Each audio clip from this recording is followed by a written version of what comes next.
క్రైస్తవులారా, నేను మిమ్మల్ని సూటిగా అడుగుతున్నాను, ఎఫెసు పట్టణంలో ఉన్న క్రైస్తవులే తండ్రిని తెలుసుకోవటంలో ఇంకా వెనుకబడి ఉంటే, పౌలు గారి పర్యవేక్షణలో, పౌలు గారి బోధలు వింటూ పౌలు గారి పర్యవేక్షణలో ఉన్నవారే ఇంకా తండ్రిని తెలుసుకోవటంలో సఫలీకృతులు కాలేకపోయినట్లయితే ఈ రోజున క్రైస్తవ సమాజం పరిస్థితి ఎలా ఉందంటారు? మీరు ఆలోచన చేయండి.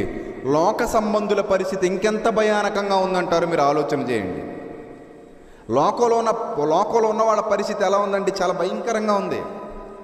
అందుకే చాలామంది చూడండి, లోకంలో చాలామంది ఎందుకు పనికిరాని వ్యర్థులు నేను దేవుడితో మాట్లాడేసానంటారు. నిజం. మీరు ఎప్పుడైనా విన్నారో లేదో, నేను చాలాసార్లు విన్నాను. పచ్చబద్దాలు ఎవరితో మాట్లాడేశారట? దేవుడితో మాట్లాడేశారట. దేవుడు రోజు మా ఇంటికి వచ్చేస్తాడు, సోఫాలో ఆయన అలా కూర్చుంటాడు, నేను ఇలా కూర్చుంటాను, మేము ఇద్దరం అలా పానీపూరి తింటూ మాట్లాడుకుంటాం.